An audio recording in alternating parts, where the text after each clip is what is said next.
தேவி மாகாத்மியம் பாகம் 3 பண்டாசுர வதம்.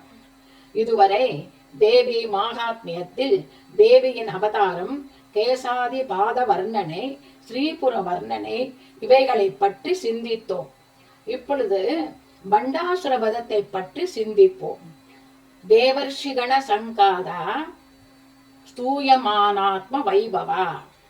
தேவாதி தேவர்களும் முனிவர்களும் தேவியின் மகத்துவத்தை பற்றி புகழ்ந்து பாராட்டினார்கள். பண்டாசுரவதோத்யுக்த சக்தி சேனா சமன்விதா. பராசக்தியின் கட்டளைப்படி சக்திகள் பண்டாசுரனை அழிக்க தயார் நிலையில் உள்ளனர். சிறு குறிப்பு: இங்கு நாம் அறிந்து கொள்ள வேண்டியது என்னவென்றால், அசுரர், அதாவது அசுரர் என்றால் நம்மிடம் உள்ள அறியாமை. இந்தவித அவித்யை, அதாவது அறியாமை, தீயவைகளை ஏற்படுத்தும். தேவி லலிதை ஆத்மா. சக்திகள், சக்தி சேனா என்பது ஆத்மனின் ஆற்றல்கள் என்று பொருள் கொள்ள வேண்டும்.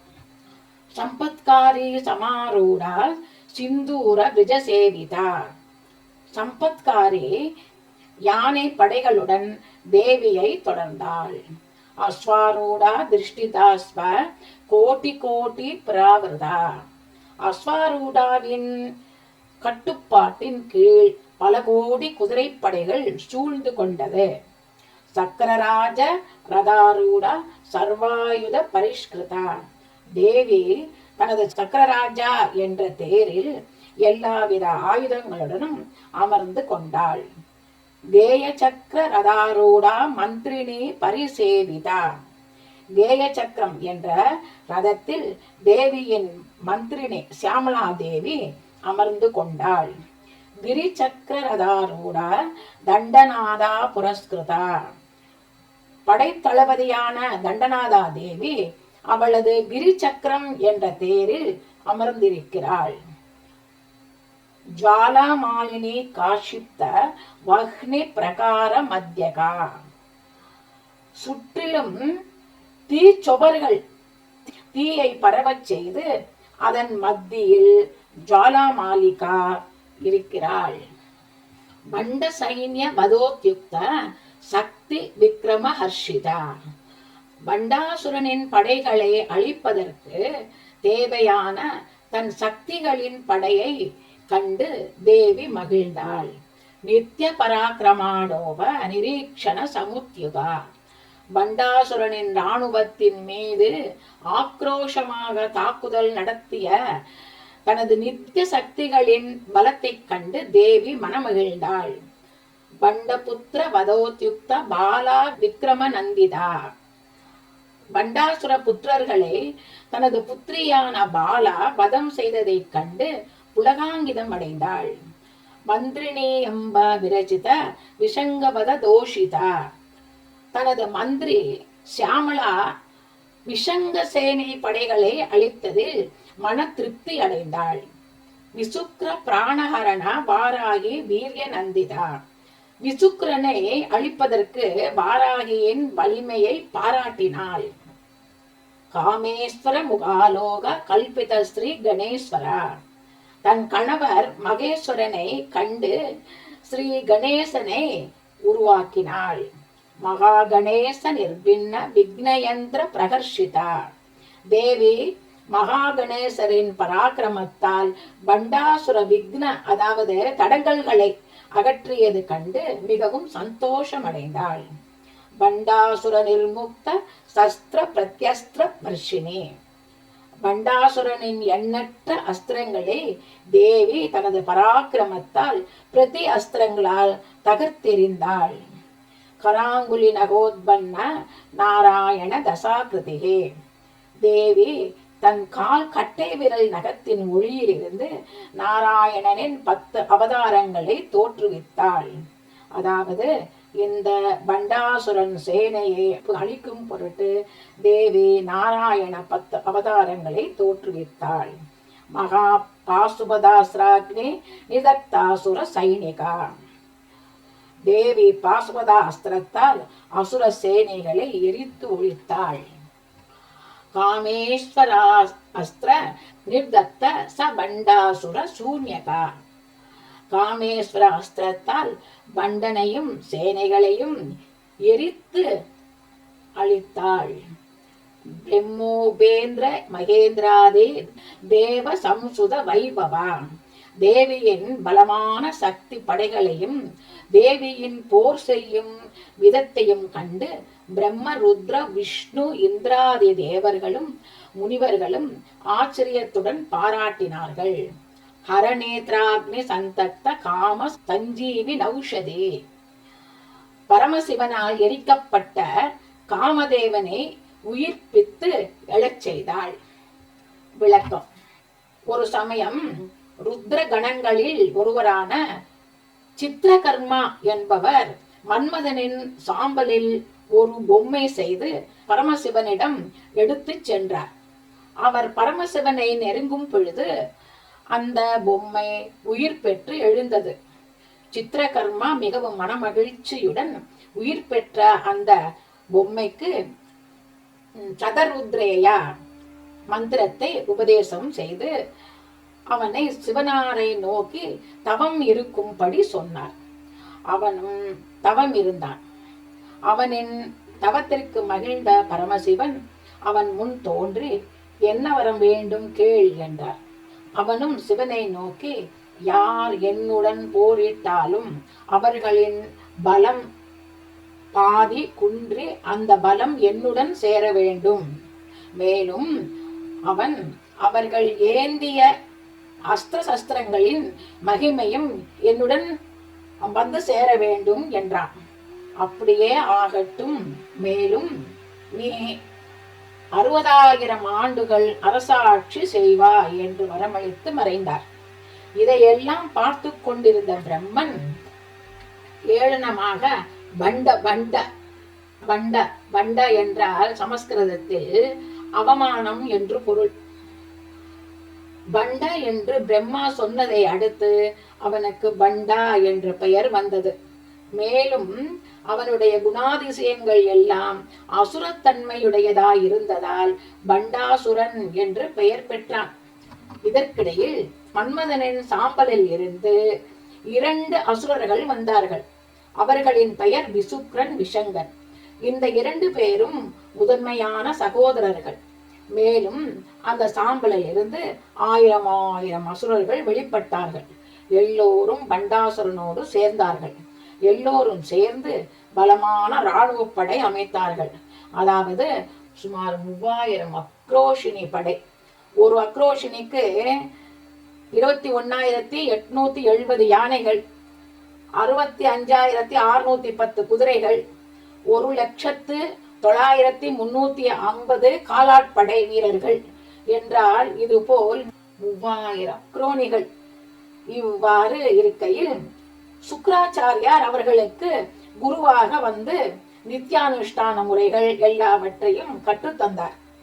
மாயாசுரர் அசுரர்களின் கட்டிட நிபுணன் அழைத்து மகேந்திர மலையில் ஒரு புது நகரம் படைத்து அதற்கு சூன்ய பட்டணம் என்று பெயரிட்டு பண்டாசுரனை ராஜ்யாபிஷேகம் செய்து அரசனானான். சுக்ராச்சாரியாரின் ஆலோசனைப்படி வேத சாஸ்திரங்கள், யாகங்கள், தபங்கள் எல்லாம் ஒரு குறையும் இன்றி செய்து வந்தார்கள். நாடு நகரம் எல்லாம் ஒரு வழியாக நன்கு அமைந்ததும் பண்டாசுரன் மந்திரி சபை கூட்டி சொன்னான், மந்திரி ஜனங்களே, இப்பொழுது தேவர்கள் அனைவரும் நமக்கு எதிரி. மன்மதன் இருக்கும் வரை இவர்கள் அனைவரும் ஏகோபித்து போகத்தை அனுபவித்தார்கள். இப்பொழுது அதிர்ஷ்டவசமாக நாம் மன்மதனின் சாம்பலில் இருந்து பிறந்திருக்கிறோம். இப்பொழுது அந்த தேவர்கள் மன்மதனை பிழைக்க வைக்க எத்தனிப்பார்கள். அதற்குள் நாம் எல்லா தேவர்களையும் கொன்றுவிட வேண்டும். ஆனால் நாம் இப்படியே செல்ல இயலாது. காரணம், நம்மால் ஜெயிக்க இயலாது. நாம் எல்லோரும் காற்றாக மாறி அவர்கள் உடலில் புகுந்து அவர்களின் உடலில் இருக்கும் இரத்தத்தை உறிஞ்சி அவர்களது உயிர் அணுக்களையும் உறிஞ்சி விட வேண்டும். உயிர் அணுக்களை உறிஞ்சிவிட்டால் அவர்கள் பலம் குறையும். மேலும் மற்ற திசுக்களும் உறுப்புகளின் வலிமையும் தானாகவே குறைந்துவிடும். பின் அவர்கள் தானாகவே மடிந்து விடுவார்கள். பிறகு 3 லோகங்களிலும் காற்றாக சென்று அங்கும் இவ்வாறே செய்து அழித்து விடலாம் என்றான். அதை கேட்ட எல்லா அசுரர்களும் ஆனந்தமாக ஆடி பாடி மகிழ்ந்தார்கள். பிறகு ஒரு நிமிடம் கூட வீணாக்காமல் பண்டாசுரன் அவனது படைகளும் கண்களினால் காண முடியாத காற்று வடிவமாக தேவலோகத்தில் நுழைந்தார்கள். முதலில் அங்குள்ள தேவதைகளின் மனதில் புகுந்து அவர்களின் மன வலிமையை அளித்தார்கள். கூடவே அவர்களின் முகத்தில் புகுந்து அவர்களின் அழகை குலைத்தார்கள்.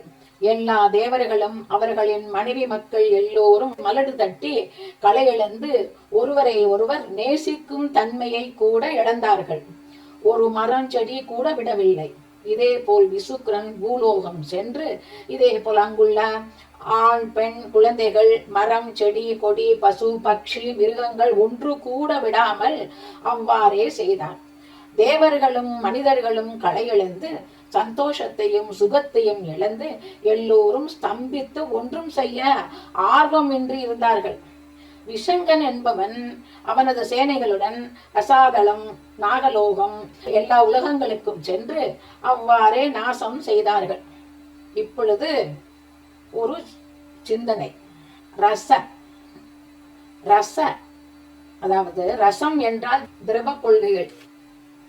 அந்த ரசம்தான் 4 புருஷார்த்தங்களுக்கு அடித்தளமாகும். அதாவது வாழ்க்கை இலக்குகள் தர்ம அர்த்த காம மோட்சம் எப்படி என்று சற்று பார்த்துவிட்டு மேலே செல்வோம்.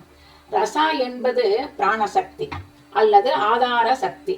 அந்த ஆதார சக்தி தான் சுக்குலம் சோனிதம் அதாவது விந்து சினை முட்டை உற்பத்தி செய்கிறது. இது இரண்டும் கலந்தால்தான் வீரியம் என்று அழைக்கப்படுகிறது.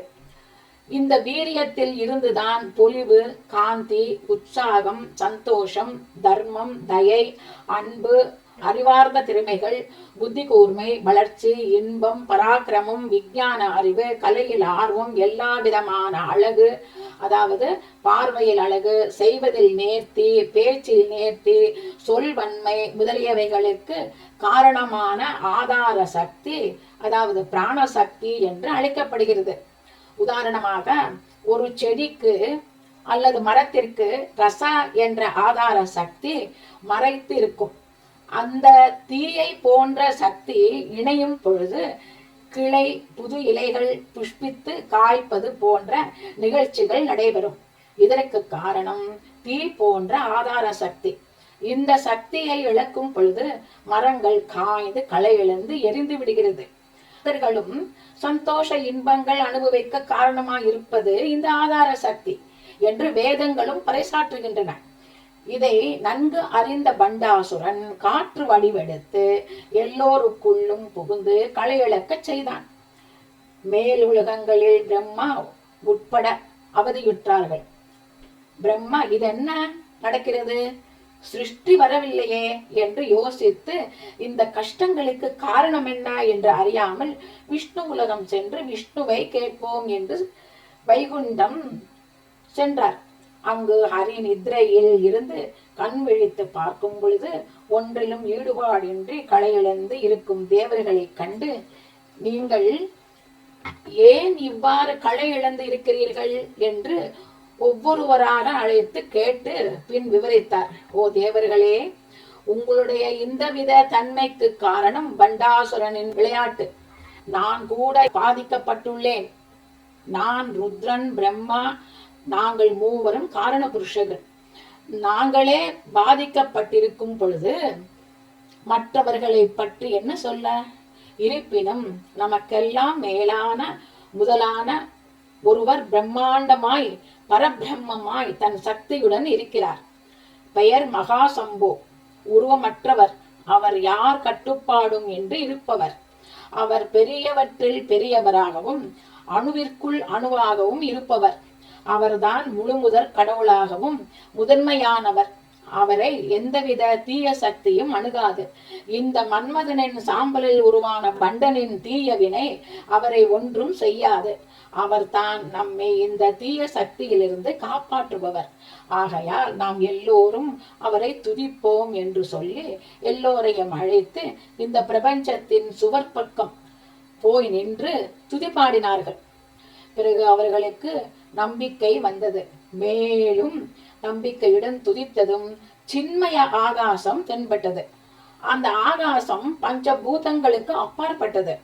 அவர்கள் எல்லோரும் அந்த சின்மய ஆகாசத்தில் அமர்ந்து மகா சம்புவை நினைத்து துதிப்பாடினார்கள். மகா சம்பு பிரத்யட்சமானார். கார்மேக நிறமாகவும் 2 கைகளுடன், ஒரு கையில் சூலம் தாங்கி மறு கையில் கபாலத்துடன் 3 கண்களுடனும் காட்சி தந்தார். பராசக்தியும் சேர்ந்து காட்சி தந்தாள். ஒரு கையில் அக்ஷரமாலையும் மறு கையில் புஸ்தகமும் தாங்கி பிரகாசமாகவும் சாந்தமாகவும் காட்சி தந்தாள். மகா சம்போ தேவர்களை பார்த்து சொன்னார், ஓ தேவர்களே, உங்களின் துன்பத்தை நான் அறிவேன். பிரளய காலம் என்பது 3 வகைப்படும். 1 அவாந்தக பிரளயம், 2 மகா பிரளயம், 3வது காம பிரளயம். மகா பிரளயம் வரும் பொழுது நான் காக்கிறேன். அவாந்தக பிரளயம் வரும் பொழுது விஷ்ணு காக்கிறார். காம பிரளயம் வரும் பொழுது லலிதா காக்கிறாள். இந்த 3 வகை பிரளயமும் சுற்றி சுற்றி கல்பம் தோறும் நிகழும். இப்பொழுது பண்டாசுரனால் காம பிரளயம் நிகழ்ந்துள்ளது. லலிதையால் தான் இதை தீர்க்க முடியும். பராசக்தியால் தான் லலிதையை உண்டாக்க முடியும். ஆகையால் நீங்கள் பராசக்தியை துதியுங்கள் என்று சொல்லிவிட்டு மறைந்தாள். தேவர்கள் யோசித்தார்கள், குழம்பினார்கள். யார் குரு, என்ன மந்திரம் என்று நினைத்து மறுபடியும் சம்போ மகாதேவனை துதித்தார்கள். அவர் பிரத்யட்சமானார். தேவர்கள் விவரத்தை சொல்லி அவர்கள் நிலையை விளக்கினார்கள். அதற்கு சம்போ மகாதேவர் விவரித்தார். இதற்கு பெயர் மகா யஜ்யம். இதற்கு நான் வாயுவாக வடிவெடுக்கிறேன். உருவாகும் குரு யஜ்யத்தை நடத்துவார். என்னுடைய சிதக்னி இந்த யாகத்தின் நெருப்பு 7 சமுத்திரம், அதில் 1 வற்றி கிடக்கிறது. அது ஹோமகுண்டம் ஆகும். மீதமுள்ள 6 சமுத்திரமும் அதில் வார்க்கும் 6 துளி நெய்யாகும். சிருஷ்டி என்பது 5 விதம். 1 மானச சிருஷ்டி, 2 ஜராவயே, அப்படியானால் கர்ப்பத்திலிருந்து உண்டாவது. 3வது சிருஷ்டி அண்ட சிருஷ்டி, அதாவது முட்டையில் இருந்து உண்டாவது. 4வது சேதஜா சிருஷ்டி, அதாவது வியர்வை மூலம் உருவாகுவது. 5வது உதபிஜா சிருஷ்டி, முளைவிட்டு வேகமாக வளருவது. இந்த யாகம் மிருகங்களை தியாகம் செய்வது. பூமி, மலை, நீர், காற்று, ஆகாயம், இந்த 5ம் இந்த யாகத்தில் பயன்படுத்தப்படும். அக்னிதான் என் சிதக்னி. அதை யஜ்ய பொருளாக கொள்ள இயலாது. கடைசியில் இந்த ஹோமத்தை நடத்தும் நீங்கள் எல்லோரும் அதில் இறங்கிவிட வேண்டும்.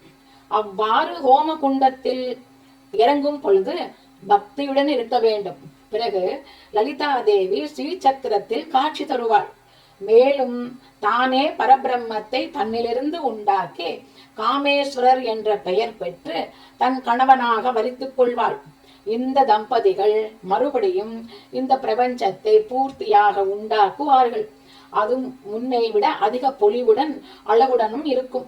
லலிதா பரமேஸ்வரி மீண்டும் மன்மதனை உயிர்ப்பித்து காத்துள்வாள்.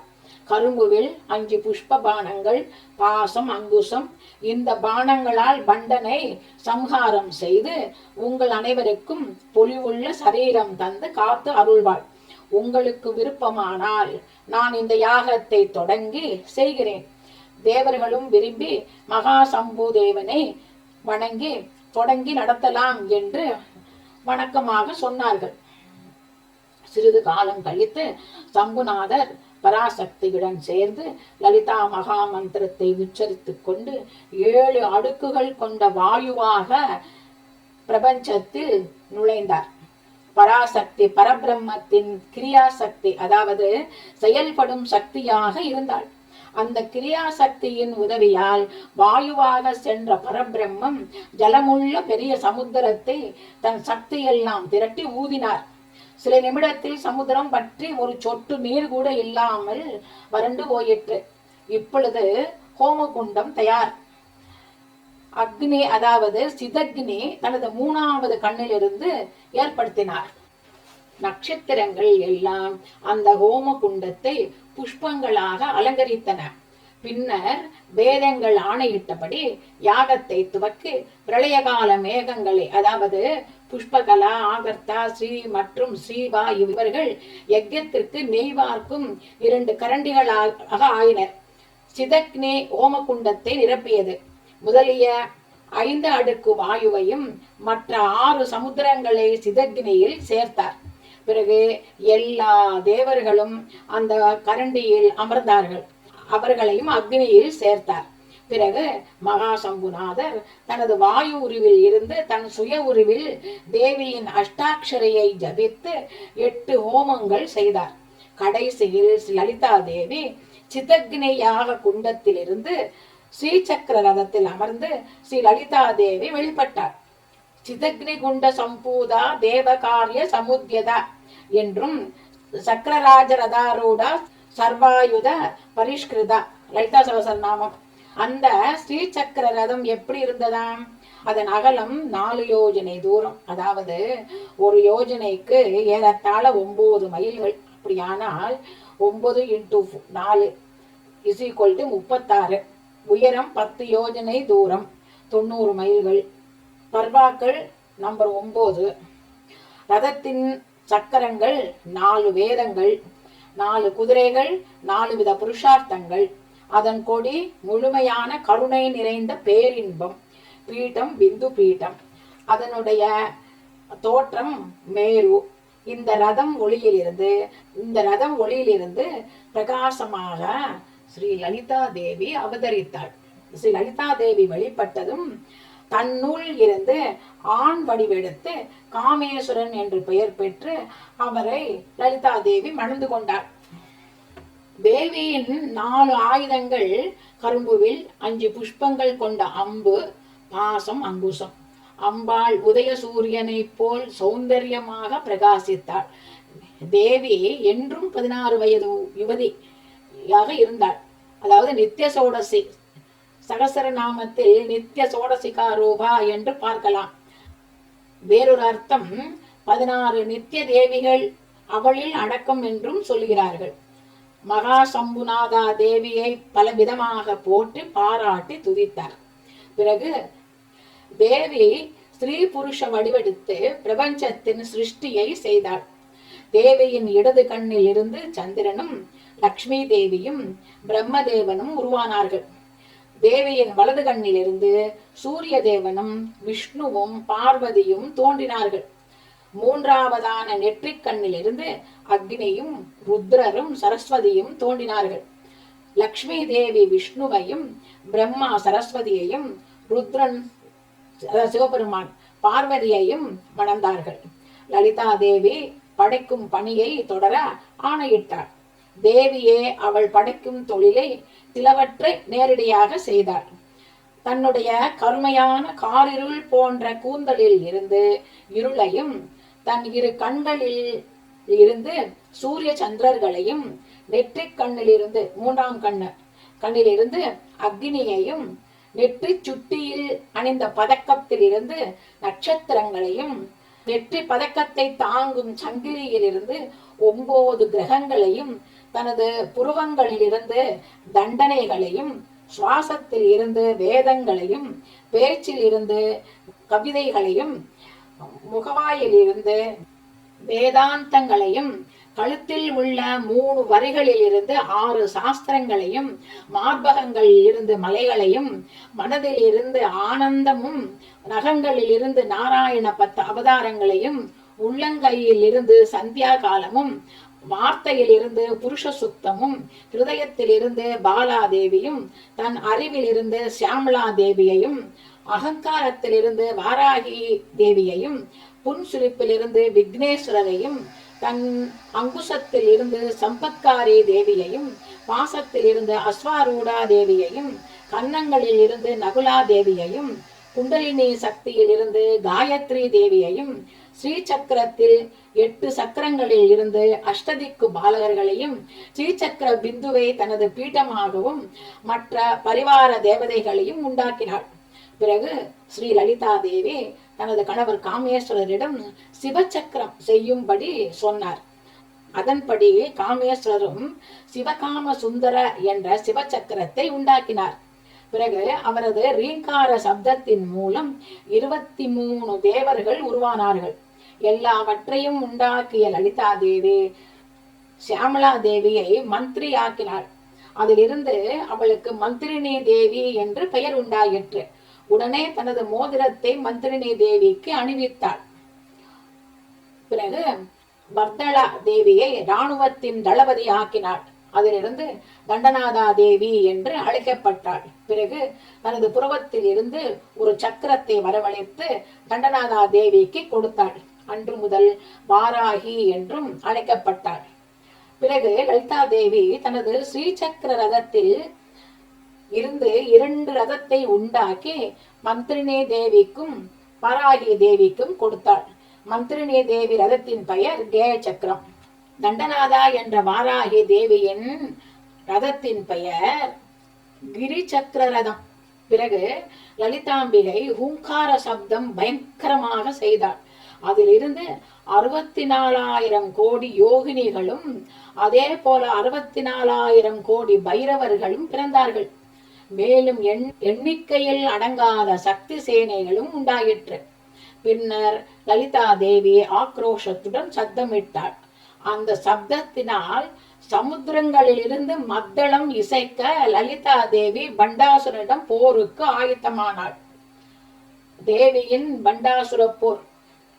லலிதா தேவியின் வீர முழக்கம் எல்லா சமுத்திரங்களில் இருந்து மத்தளம் இசைப்பது போல் இருந்தது. தேவியின் அங்குசத்தில் இருந்து கோடி கோடியான யானப்படையுடன் சம்பத்காரி வெளிப்பட்டார். லலிதா தேவியை தொடர்ந்தாள். சம்பத்காரி சமாரூடா சிந்தூர விஜசேவிதா. லலிதா சகஸ்ரநாமம். சம்பத்காரி தேவி யானையின் மேல் அமர்ந்து போர் போர் என்று கூச்சலிட்டு பரபரப்பை ஏற்படுத்தினாள். தேவியின் பாசத்தில் தோன்றிய அஸ்வாரூடா தேவி பெரிய குதிரைப்படை லலிதா தேவியின் முன் சென்றது. தேவியின் பாசத்தில் தோன்றிய அஸ்வாரூடா தேவி பெரிய குதிரைப்படை லலிதா தேவியின் முன் சென்றது. அந்த குதிரை மீது அமர்ந்த அஸ்வாரூடா தேவி இராணுவ தளபதியான தண்டநாதா தேவி போர் முரசு இசைத்துக் கொண்டு நகர்ந்தார்கள். அவ்வாறு அணிவகுத்து சென்ற தண்டநாதா தேவி தன் ரதத்தில் இருந்து இறங்கி வஜ்ரகோஷம் என்ற சிங்கத்தின் மீது அமர்ந்தாள். அந்த சிங்கத்தின் மீது அமர்ந்த தேவியை 12 பெயர்களால் புகழ்ந்து பாடினார்கள். அந்த ஸ்லோகம் பஞ்சமே தண்டநாதாச்ச சாகேத சமயேஸ்வரி ததா சமய சாகேத வாராகி பூத்ரிணி ததா வர்தாலே ச மகாச்சேன வியாஜ்ஞா சக்ரேஸ்வரி ததா ஆக்னேஷ்ணி சேதி சம்பிரோக்தம் நாமத்வாதசாகம் யுனே என்று போற்றி 12 நாமாக்களால் புகழ்ந்தார்கள். மந்திரினி தேவி போர் முரசு ஒலிக்க அவளின் போர்ப்படைகள் உணர்ச்சி பொங்க வீணை இசைத்தபடி பாடிக்கொண்டே நகர்ந்து சென்றார்கள். மந்திரினி தேவியின் கேய சக்கரத்தை வீராங்கனைகள் பாடிக்கொண்டே வட்டமாக அமர்ந்தனர். இதை லலிதா சகஸ்ரநாமம் கேய சக்கர ரதாரூடா மந்திரினி பரிசேவித. அவளை 16 நாமாக்களால், அதாவது சோடச நாமாக்களால் புகழ்ந்தார்கள். அந்த நாமாக்கள் சங்கீத யோகினே ஷியாமா ஷியாமளா மந்திரநாயிகே மந்திரினே சச்சிவேஷினி பிரதாஷ்ணேஷ சுகப்பிரியே வைணவதி வைனகி ச முத்ரினே பிரியகப்பிரியா நிபப்பிரியா காதம்பேஷே கதம்பவனவாசினி சதா மாதா ச நாமானி சோடசைதினே கும்பஜா. இந்த 16 நாமாக்கள் சொல்பவர்களுக்கு எதிரி பயமே இருக்காது என்று லலிதோபாக்கியானம் விளக்குகிறது. மந்திரினே தேவியின் கைகளில் இருந்து பறவை தோன்றி கைகள் தனுர்வேதம் தாங்கி பரிவுடன், தாயே, இந்த வில்லின் பெயர் சித்திர ஜீவனம், மேலும் இந்த அம்புரா தூணி எடுக்க எடுக்க குறையாத அம்புகளை கொண்டது, தயை கூர்ந்து ஏற்றுக்கொள்ள வேண்டும் என்று பணிவுடன் சமர்ப்பித்தது. இப்பொழுது லலிதா தேவி கரும்புவில் அம்புகள் ஈட்டி சவுக்குடன் ஸ்ரீசக்கரத்தில் செல்ல ஆரம்பித்தாள். அவளது படைகள் தேவியை 25 நாமாக்களால் புகழ்ந்து போற்றினார்கள். சிம்மாசனேஷி லலிதா மகாராஜ்ஞி சுந்தரி சக்கரநாதா ச சாம்ராஜ்ஞி சக்ரிணீரதா சக்ரேஸ்வரி மகாதேவி காமேஷி பரமேஸ்வரி காமராஜ பிரியா காமகோட்டிகா சக்கரவர்தினி மகாவித்யா சிவானங்கா வல்லபா சர்வ பாதாள குலநாதா அம்னயாநாதா சர்வம் மயா நிவாசினே சிங்காரநாயிகா சேதி பஞ்சவிம்சதி நாம்பிகி. யார் இந்த 25 நாமாக்களை மறிக்கிறார்களோ அஷ்டசித்தி பெறுவார்கள் என்று லலிதோபாக்கியானம் விளக்குகிறது. லலிதா பரமேஸ்வரியின் சேனை பண்டாசுர வதத்திற்கு சித்தமாயிற்று. லலிதையின் போர் சித்தம் பண்டாசுரனின் சூன்ய நகரில் பல கெட்ட சகுனங்கள் ஏற்பட்டது. இதை கண்டு பண்டாசுரன் தனது சகோதரர்கள் விசுக்ரன் விஷங்கன் இவர்களை அழைத்து ஆலோசனை நடத்தி வந்தான். அப்பொழுது விசுக்ரன் எழுந்து, அண்ணா, எல்லா தேவர்களும் நெருப்பில் இருந்து மாண்டு விட்டார்கள். பிறகு தேவி அந்த நெருப்பில் இருந்து உண்டானாள். அவள் எல்லா தேவர்களையும் புத்துயிர் பெறச் செய்திருக்கிறாள். பெரிய பெண்கள் சேனையுடன் அவள் நம்முடன் யுத்தம் புரிய வந்திருக்கிறார்கள். அந்த சேனை கருங்கல் பாறையை உடைக்க இளம் தளிர்களை உபயோகப்படுத்துவது போல் ஆயிருக்கிறது. எதுவாக இருந்தாலும் நாம் மிதமாக இருந்துவிடக் கூடாது. உடனே நம் படைகளை அனுப்ப வேண்டும் என்றான். விஷங்கன் எழுந்து, அண்ணா, ஒரு காரியத்தில் இறங்கும் பொழுது நாம் புத்தி பூர்வமாக அதை பற்றி ஆராய வேண்டும். முதலில் நாம் ஒரு தூதுவனை அனுப்பி அந்த எதிராளியின் படைபலத்தை ஆராய வேண்டும். நாம் மிதமாக குறைந்து மதிக்க கூடாது. இரண்யாட்சனை ஒரு மிருகம் கொல்லவில்லையா?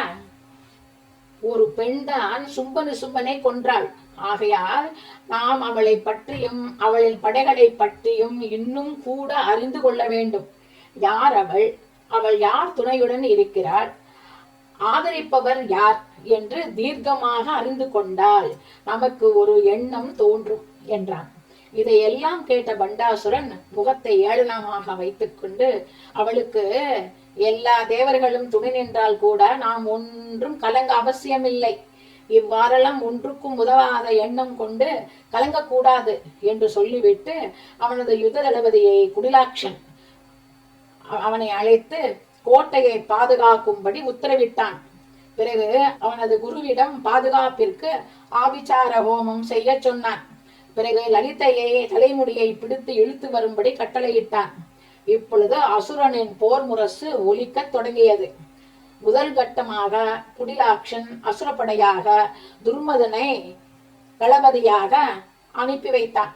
பின் சூன்யபுரத்தில் குடிலாட்சன் கிழக்கு வாசலையும் மேற்கு வாசலையும் தெற்கு வாசலையும் வடக்கு வாசலையும் 10 அக்ரோனி சேனைகளையும் பின் ஒவ்வொரு மூலைகளின் 10 அக்ரோனி சேனைகளையும் பாதுகாப்புக்கு அமைத்தான். இதை கண்ட சக்தி சேனைகள் மேலும் ஆக்ரோஷத்துடன் கூச்சலிட்டு ஆர்ப்பரித்தனர். துர்மதனை அவன் யானை படைகளுடன் சம்பத்கரா தேவி எதிர்கொண்டார். அசுரனது படை தோல்வி அடைந்ததை உணர்ந்த துர்மதா ஒட்டகத்தின் மீது அமர்ந்து முன்னேறினான். அவர்களை பார்க்கும்படி சம்பத்கரி ரணகோலாகலம் என்ற யானை மீது அமர்ந்திருந்தாள். துர்மதாவின் ஆக்ரோஷமான யுத்தத்தில் சம்பத்கரி தேவியின் கிரீடத்தில் இருந்து ஒரு ரத்னம் உதிர்ந்தது. இதனால் கோபமுற்ற சம்பத்கரி தேவி அவனின் ஹிருதயத்தை நோக்கி அம்பு எய்துள்ளாள். அது அவனது ஹிருதயத்தை பிளந்து அசுரன் மாண்டான். இதை கண்ட அசுரசேனை பயந்து புறமுதுகு காட்டி ஓட்டமிட்டது. இதை கேட்ட பண்டாசுரன் மிகவும் கோபமடைந்து துர்மதாவின் சகோதரன் குரூடாவை சேனையுடன் அனுப்பினான். இவன் மாயா யுத்தம் செய்வதில் வல்லவன். சம்பத்கரி தேவியின் மீது மிகவும் கொடிய வஞ்சத்துடன் எதிர்த்து கொண்டான். இதற்கிடையில் அஸ்வாரூடா தேவி முன் வந்து சம்பத்கரி தேவியிடம் தான் போரிட்டு இந்த அசுரனை எதிர்கொள்ள வேண்டினாள். அனுமதி பெற்ற அஸ்வாரூடா அவளது படைகளுடன் அந்த அசுர படையின் மீது சீறி பாய்ந்தாள். பிறகு அஸ்வாரூடா தேவி தனது அபராஜிதா என்ற குதிரையின் மீது அமர்ந்து வீரத்துடன் போரிட்டு அந்த குரூடா அசுரனை தன் ஈட்டியால் குத்தி கொன்றாள். மற்ற அசுரர்கள் பயந்து ஓட்டமிட்டனர். இதை அறிந்த பண்டாசுரன் மிகவும் ஆத்திரமடைந்து 5 தளபதிகளுடன் 100 அக்ரோஷினி சேனையை அனுப்பினான். அவர்கள் ரணசம்பாரி என்று பாம்பின் உருவெடுத்தார்கள். முன்பு ஒரு சமயம் தேவர்களை தோற்கடித்து வெற்றி கண்டவர்கள். கோடி கோடியான பாம்புகள் உருவத்தில் சக்தியின் சேனையை ஆட்டி படைத்தது. கொல்ல கொல்ல கோடானு கோடி பாம்புகள் மீண்டும் மீண்டும் உருவாகி கொண்டிருந்தது. இதை கண்ட நகுலாதேவி கருட வாகனம் ஏறி வந்து அவளின் வாயிலிருந்து கீரிகள் கோடி கோடியாக உற்பத்தியாகி புதியதாக உருவெடுக்கும் பாம்புகளை அப்படியே விழுங்கியது. பிறகு நகுலாதேவி ரணசம்பத்காரியை கருடஸ்தானத்தில் கொன்றொழித்தாள். இப்பொழுது அந்த 5 தளபதிகளும் அவர்களை நகுலாதேவியின் கீரிப்படையின் பின்னின்று எதிர்த்தது. இந்த விதமான ஆக்ரோஷமாக நடந்து கொண்டிருக்கும் யுத்தத்தில் நகுலாதேவி கருட வாகனம் ஏறி நோக்கி பாய்ந்து வானம் வழியாக ஆயுதம் எய்து அவர்களின் தலைகளை கொய்து கொன்று ஒழித்தாள். இதை அறிந்த பண்டாசுரன் வலகாகா என்ற அசுரனை 7 தளபதியுடன் 300 அக்ரோனி சேனையுடன் அனுப்பினான். இந்த 7 தளபதிகளும் கிகாச்சா என்ற அசுரனின் பிள்ளைகள். அவன் யுத்த நேரத்தில் சூரியன் தன் கண்களில் இருக்க வேண்டும் என்று தவம் செய்து வரம் பெற்றவன். அப்படிப்பட்ட தளபதிகள் 300 அக்ரோனி சேனையுடன் போருக்கு வந்தார்கள். அவர்களை கண்ட சக்தி சேனைகள் கருப்பு துணியால் கண்களை கட்டி கொண்டார்கள். காரணம், அவர்களால் அந்த அசுரர்களை காண முடியவில்லை. இதை கண்ட தண்டநாதா தேவி யுத்ததளத்தில் நுழைந்தாள்.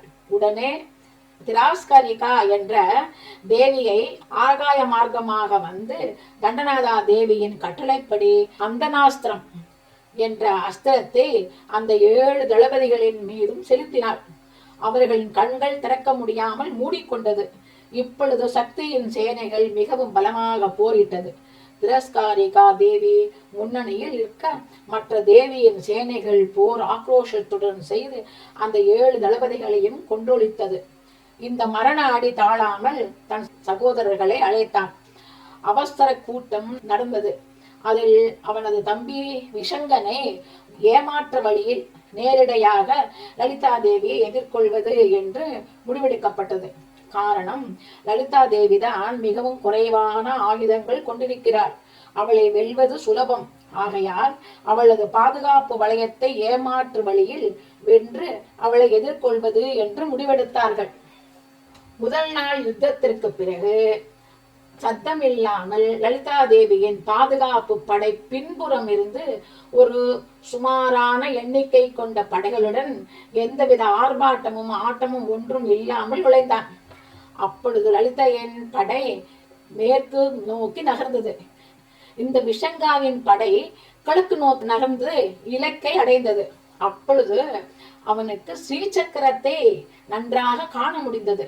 பின் லலிதா தேவிக்கு பெரிதாக படைகள் ஒன்றும் அவள் பக்கம் இல்லை. ஆனால் லலிதா தேவி அவனுடைய செய்கைகளை கூர்மையாக கவனித்து வந்தாள். எதிர்பாராத விதமாக விஷங்காவின் படை இதுதான் சமயம் என்று பின்புறம் வழியாக தாக்கினான். இதை எதிர்பாராத அனிமா மற்ற சக்திகளும் ஒரு வழியாக சமாளித்துக் கொண்டு யுத்தத்திற்கு விரைவாக தயாரகதியில் நின்றது. அதே சமயத்தில் மற்றொரு அசுரன் 10 அக்ரோனிய சேனைகளுடன் முன்புறம் இருந்து எதிர்த்தான். இந்த எதிர்ப்புகளையும் கண்ட லலிதா தேவி சற்று கோபமடைந்தாள். இவ்வாறு இருக்கும் பொழுது விஷங்கனின் அம்பினால் தேவியின் வெண்சாமரம் ஒடிந்து விழுந்தது. இதை கண்ட திதி தேவதைகள் கோபமடைந்து லலிதா தேவியிடம் அனுமதி பெற்று பசினேஸ்வரி, ஜுவாலாமுகி, நித்யேஸ்வரி இவர்கள் எல்லோருக்கும் வல்லமை உண்டு. ஆகையால் அவர்கள் திசைகளை நோக்கி ஊதினார்கள். அசுரர்கள் வெளிப்பட்டார்கள். அப்பொழுது 16 நித்திய தேவிகள் அவனது சேனை படைகளை ஆக்ரோஷமாக எதிர்த்து விஷங்கனையும் எதிர்த்து அவனது எல்லா சேனைகளையும் கொன்றொழித்தார்கள். விஷங்கனின் உடல் முழுவதும் காயமடைந்து இரத்த வெள்ளத்தில் ஓட்டம் பிடித்தான். அதே போல குடிலன் என்ற அசுரன் சேனை கிழக்கு முகமாக தாக்கியவர்களும் இரத்த வெள்ளத்தில் மிதந்து எல்லோரும் உயிர் நீத்தனர். லலிதா தேவி நித்திய தேவிகளை புகழ்ந்து சந்தோஷமடைந்தார். மந்திரினி தேவியும் தண்டநாதா தேவியும் லலிதா தேவியுடன் மன்னிப்பு கேட்டு நின்றார்கள். அந்த அசுர படைகளை சுற்றி ஜுவாலா மாலினி தேவி நெருப்பு சுவர் அமைத்தார்கள். நெருப்பு சுவர் 100 யோஜனா தூரம் அகலமும் 30 யோஜனா தூரம் உயரமுமாக அமைத்தாள். 1 யோஜனை தூரம் நீளமுள்ள வாசல் அமைத்தாள். காரணம், தேவி சூன்யபுரத்தை முற்றுகையிட ஏதுவாக அமைத்தார்கள். அந்த வழி பாதுகாப்பாக ஸ்தம்பினி தேவி தண்டநாதா குடும்பத்தைச் சேர்ந்தவள். அந்த தேவி 20 அக்ரோஷினி சேனையுடன் பாதுகாப்பாக அமைத்தாள். இதற்குள் பொழுது விடிந்து விட்டது. இதை அறிந்த பண்டாசுரன் மறைந்து ஓரிடத்தில் நின்று ஆலோசித்தான். தீர யோசித்த பின் அவன் தன்னுடைய மகன்கள் 30 பேரை யுத்தத்திற்கு அனுப்பினான். இதை அறிந்த பாலாதேவி அந்த அசுரனுடன் போரிட நினைத்தாள். பாலாதேவி லலிதையின் மகள், எப்பொழுதும் அவளுடனேயே இருப்பவள். 9 வயது சிறுமி. இளவயது பெண்ணான பாலாதேவி தன் தாய் லலிதையிடம் அந்த அசுர பிள்ளைகளுடன் போரிட அனுமதி கோரி நின்றாள்.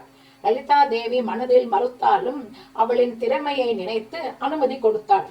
பாலாதேவி போருக்கு வருவதை கண்ட மந்திரினி தண்டநாதா தேவி அதிர்ச்சியுடன் பாலாதேவியின் மெய்க்காவலர்களாக இருந்தார்கள்.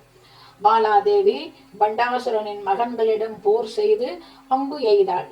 அவளின் திறமையை கண்டு ஆச்சரியப்பட்டார்கள். இந்த 2ஆம் நாள் முடிவதற்குள் பாலாதேவி ஒரே சமயத்தில் 30 அம்புகளை எய்து அந்த 30 பேர்களையும் ஒரே சமயத்தில் கொன்றொழித்தாள். லலிதா சகஸ்ரநாமம் பண்டபுத்திர வதோத்யுக்த பாலா விக்ரம நந்திதா. இதை கண்ட லலிதா தேவி தன் மகளை பாலாதேவியை அணைத்து உச்சி முகர்ந்தாள். பண்டாசுரன் புத்திரர்களை இழந்து சோகத்தில் தானே முன்னின்று போர் செய்ய நினைத்தான். விசுக்குரனும் விஷங்கனும் பண்டனை அமைதிப்படுத்தினார்கள். பிறகு நீண்ட பெருமூச்சு விட்டு விசுக்குரனை போருக்கு அனுப்பினான். போருக்கு சென்ற விசுக்குரன் ஒரு வேலை செய்தான். அதாவது இருட்டு சமயத்தில் மாய மந்திரத்தை ஒரு கல்பலகையில் செய்து ஜபித்து அதை அந்த நெருப்பு சுவரின் மீது செலுத்தினான். அதனால் அந்த சுவர் சிறிது உடைந்து விழுந்தது. அதன் பலன் போர் செய்ய வந்த தேவதைகளுக்கு சோம்பல் பெருகி ஏன் சண்டை செய்ய வேண்டும் என்று இருந்தார்கள். சில பேர்கள் சண்டை நல்லதல்ல என்று வாக்குவாதம் செய்தார்கள்.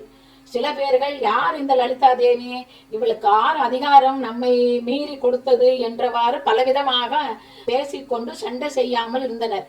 இதை அறிந்த விசு நடுநிசையில் 30 அக்ரோஷினி சேனையுடன் அக்னி பிரகாரத்தை வளைத்து முற்றுகையிட்டான். அதையெல்லாம் கண்டும் அந்த விக்ன யந்திரத்தின் பலனாக பேசாமலேயே சோம்பல் சூட அந்த தேவிகள் இருந்தார்கள். அப்பொழுது அந்த அக்னி பிரகாரத்தில் இருந்து விக்னேஸ்வரர் சேனையுடன் வெளிப்பட்டு போர் செய்ய துவங்கினார்.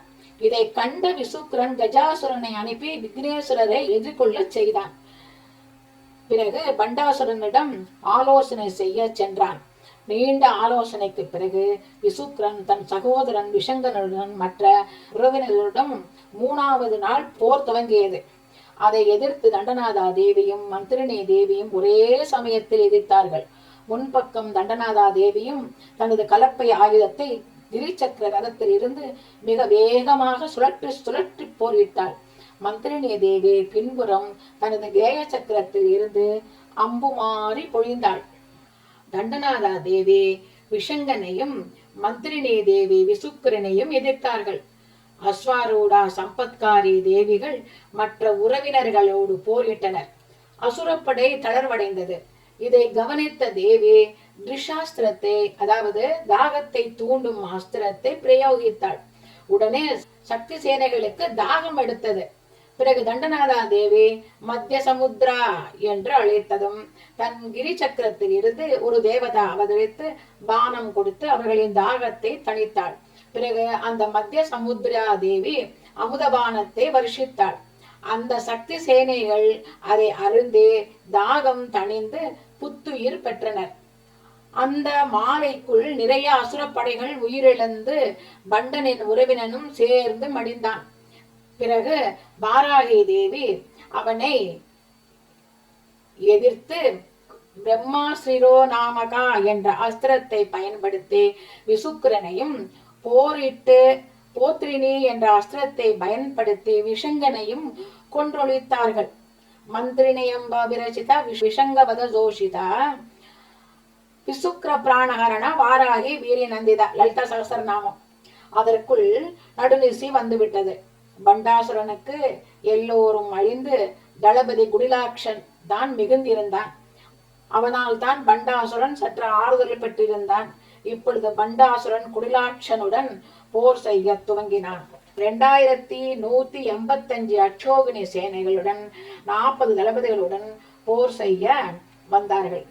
அபிலாமு என்ற ரதத்தில் 1000 சிங்கங்கள் அதை இழுத்து வந்தது. அதில் அமர்ந்து யுத்தம் செய்ய யாதனா என்ற வாளுடன் போருக்கு வந்தான். பண்டனின் ரதம் அபிலாமு என்றால் பயங்கரம் என்றும், யாதனா என்றால் சித்திரவதை, நரகத்துல சித்திரவதை என்றும் பொருள். இதை அறிந்த லலிதா தேவி தனது சீர்சக்கரத்தில் யுத்த பூமியை நோக்கி பண்டனுடன் போர் செய்ய நகர்ந்தாள். வேக சக்கரத்தில் மந்திரினி தேவியும் கிரி சக்கரத்தில் தண்டநாதா தேவியும் பின்தொடர்ந்தார்கள். கோடான கோடி சக்தி படைகளும் பின்தொடர்ந்து சென்றன. போர் நடந்தது. பண்டன் மாயாஸ்திரங்களின் பிரயோகித்தான். தேவியும் அதற்கு இணையாக எதிர் அஸ்திரங்களை பிரயோகித்தாள். பண்டாசுரேந்திர நிர்முக்தா பிரத்யாஸ்திர வர்ஷினி லலிதா சகஸ்ரநாமம். இப்பொழுது பண்டன், மதுகைடபன், ரத்த பீஜன் போன்றவர்களை பழம்பெரும் அசுரர்கள் மறுபடியும் தோற்றுவித்தார். லலிதா தேவி, துர்கா தேவி, காளி போன்ற தேவதைகளை தந்தையில் இருந்து தோற்றுவித்து அவர்கள் அனைவரையும் அழித்தொழித்தாள். இப்பொழுது சோமகா போன்ற பழைய அசுரர்களை தோற்றுவித்து அவர்களை கொண்டு யுத்தம் செய்தார். தேவியும் தன்னுடைய கால் கட்டை வரல் நகத்தில் ஒளியில் இருந்து நாராயணனின் 10 அவதாரங்களை மறுபடியும் தோற்றுவித்து அவர்களை அனைவரையும் கொன்றொழித்தாள். கராங்குழி நகோத்பன்ன நாராயண தசாகிருதி. அப்பொழுது சூரிய அஸ்தமானம் நெருங்கி கொண்டு இருந்தது. லலிதா தேவி சிந்தித்தாள். இனி ஒரு கணம் கூட தாமதம் செய்யக்கூடாது என்று பாசுபதாஸ்திரம் செலுத்தி ஒரு அசுரன் மிச்சமின்றி எரித்து சாம்பலாக்கினாள். மகா பாசுபதாஸ்திராக்னி நிதக்தாசுர சைனிகா. இப்பொழுது பண்டாசுரன் ஒருவன் மட்டும் மிஞ்சி இருந்தான். இதுதான் சமயம் என்று தேவி மகா காமேஸ்வராஸ்திரத்தை செலுத்தி பண்டனை அழித்தாள். அவன் அழிந்ததும் சூன்யகாபுரமும் எரிந்து சாம்பலாகியது.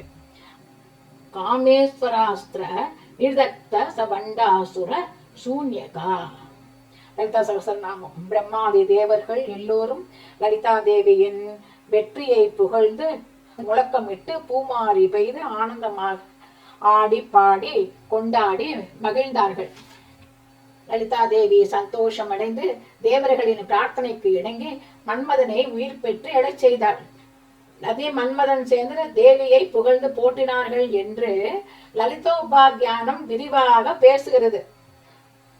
இதனுடைய உள்ளர்த்தம், லலிதா சகஸ்ரநாமத்தில் முதலில் தேவியின் அவதார நிகழ்ந்த விதத்தில் இருந்து 4வது பண்டாசுரம் வதம் வரை மிகவும் நேர்த்தியாக லலிதோபாக்கியானம் எடுத்துரைத்ததை படித்து மகிழ்ந்தோம்.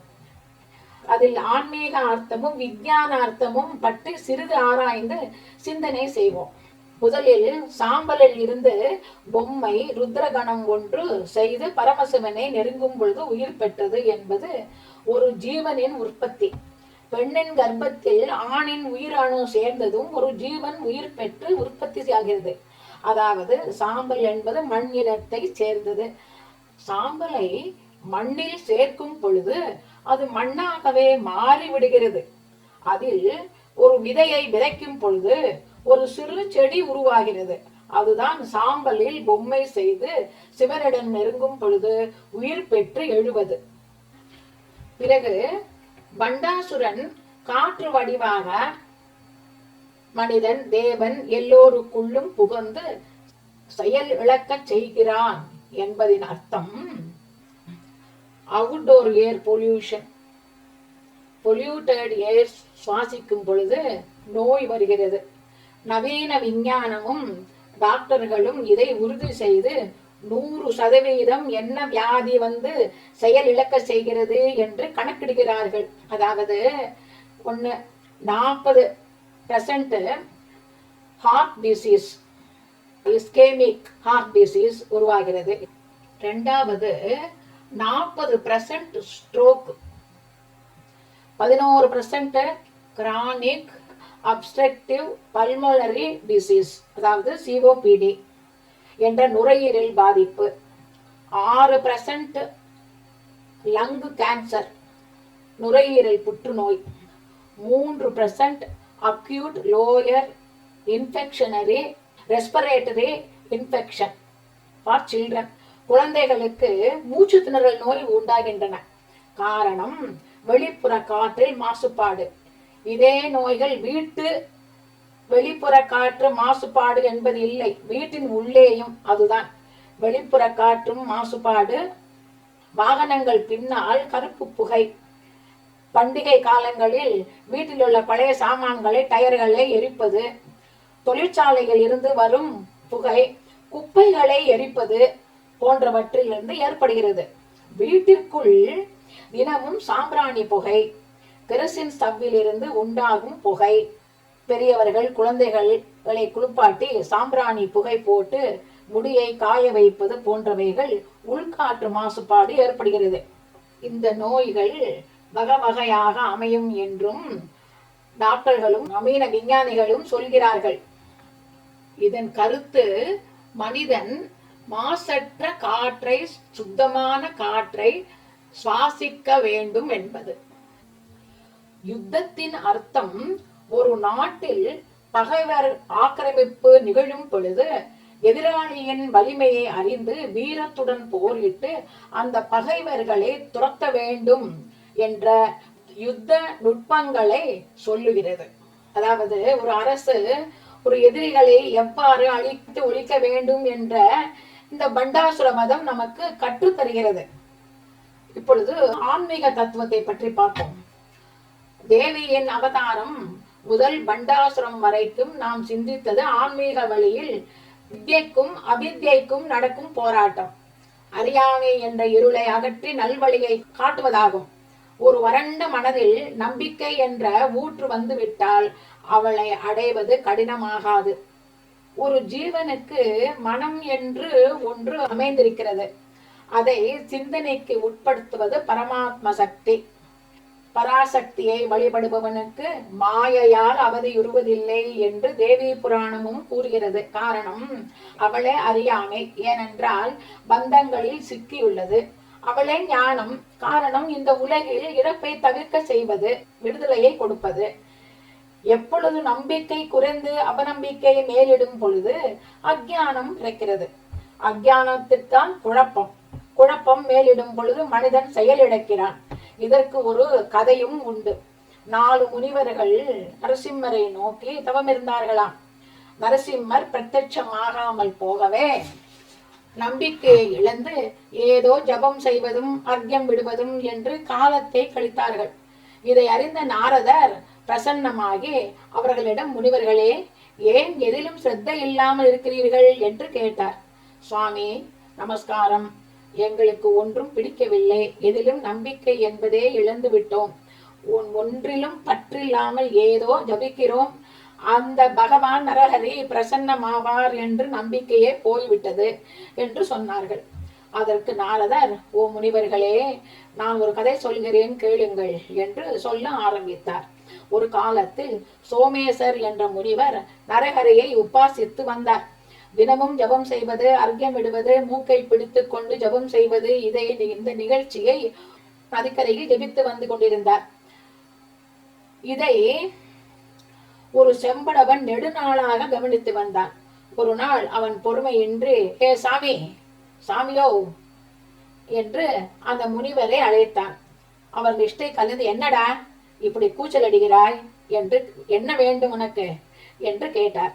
அதற்கு அவன், சாமி, நானும் ரொம்ப நாளா கவனிக்கிறேன். தினமும் ஆத்து தண்ணியே அந்த கிண்டியில மோண்டு பிறகு கையிலே ஊத்தி ஆத்திலேயே விட்டு விட்டு பின்பு கண்ணை மூடி மூக்கை இறுக பிடித்து பிறகு கைகளின் விரல்களை மட்டும் மடக்கி மடக்கி உடல் பூராத்தையும் தொட்டு தொட்டு கையிலே அந்த மணிமாலையை உருட்டி கொண்டே இருக்கிறேன். அப்புறம் ரொம்ப நேரம் கழித்து உன்னுடைய குடிசைக்கு போற. இப்படியே தினமும் செய்கிறையே, அது என்ன சாமி? உனக்கு புரியாது, பேசாமல் போ என்றார். என்ன சாமி, இப்படி என்னத்தை தேடுற சொல்ல, நான் உனக்கு உதவி செய்கிறேன் என்றான். அதற்கு, உன்னால் எனக்கு உதவ முடியாது, அப்புறம் போ என்றார். அவனும் அவரை விடாமல் கூப்பிட்டு கூப்பிட்டு ஹிம்சிக்கவே, நான் நரசிங்கத்தை தேடுறேன்டா, என்னாலேயே முடியலன்னா உன்னால எப்படி முடியும் என்றார். சாமி, அந்த சிங்கம் எந்த காட்டுல இருக்கு சாமி, சொல்லு, நான் தேடி கட்டி இழுத்து வந்து முன்னால நிறுத்துறேன், அது எப்படி இருக்கும் என்று கேட்டான். அவர் சற்று கேலியாக, அது மனுஷ உடம்பும் சிங்கத்தலையுமாக இருக்கும் என்றார். அவ்வாறு தானே சாமி, இன்னைக்கு பொழுது சாயங்காலத்துக்கு முன்னே அதை இழுத்துட்டு வந்து முன்னே நிறுத்துறேன் சாமி என்று சொல்லிவிட்டு அவன் ஞாபகத்துக்காக அவர் சொல்லிக் கொடுத்தபடி நம்பிக்கையுடன் நரசிங்கம் என்று சொல்லிக்கொண்டே காட்டுக்குள் நுழைந்து தேட ஆரம்பித்தான். ஏ நரசிங்கம் என்று ஒரே திடமான மனதுடன் காடு முழுக்க சுற்றினான். மாலை நெருங்கும் சமயம் நரசிம்மர் தென்பட்டார். அவரை பார்த்ததும், ஓஹோ, நீ இங்கதான் இருக்கையா? அங்கே அந்த குருசாமி தினமும் பாவம் தேடுறாரு, நீ இங்கே சுத்தி கொண்டிருக்கியா என்று சொல்லி நரசிம்மனின் கைகளை பிடித்து தரதரவென்று இழுத்து வந்து அந்த முனிவர் முன் நிறுத்தினானாம். அதுபோல ஒருமித்த மனத்துடன் நம்பிக்கை வைத்து ஜபித்து ஹோமம் செய்து பாருங்கள் என்று சொல்லிவிட்டு சென்றாராம். அதுபோல ஒருவன் தேவியை மனதார ஒருமித்த நம்பிக்கையுடன் உணர்வு பூர்வமாக உபாசிக்க வேண்டும். உணர்வு என்றால் ஏதோ ஒன்றை உணர்வது அல்ல, எதை உணர வேண்டுமோ அதை மட்டும் உணர வேண்டும். எனவே அறியாமையை அகற்றி இது உண்மையானது, முழுமையானது, எல்லாவித உறவு உணர்வுகளுக்கும் அப்பாற்பட்டது என்று உணர வேண்டும் என்பது கருத்து. கனகசேல வேகாரிணே அம்பா, கனகசேல வேகாரிணே அம்பா, காமகோட்டி வாலே சுசீலே, காமகோட்டி வாலே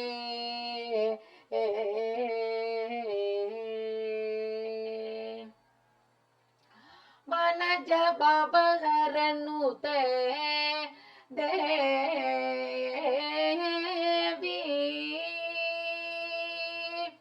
अम्ब वनज बबहरनुते देवी मगिरिते ललिते सततो अम्ब विततं परिपालय शंकर वनिते सती महात्रिपुर सुंदरी अम्बा कनक शैल बेकारिणी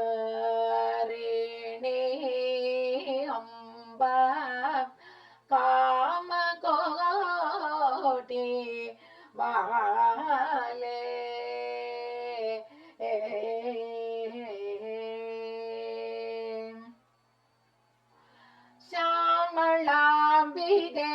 भवाप्ति चरणे श्याम कृष्ण परिपालिनी जननी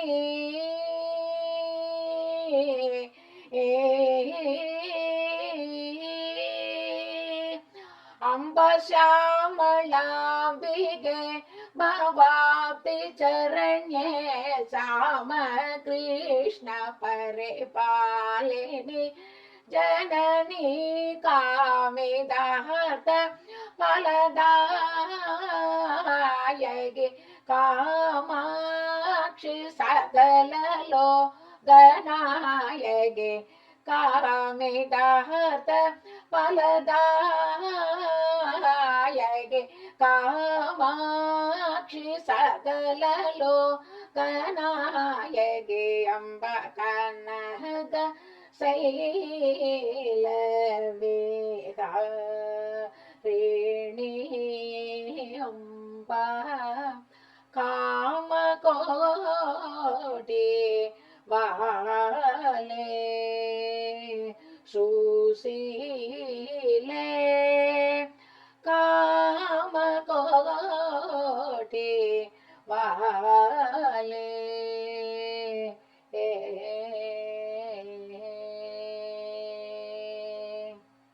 இத்துடன் தேவி மகாத்மியம் 3வது பாகம் பண்டாசுரவதம் நிறைவு பெற்றது. வரும் வாரங்களில் மந்திர ரூபத்தை பற்றி சிந்திப்போம். சர்வம் ஸ்ரீ கிருஷ்ணார்ப்பணமஸ்து.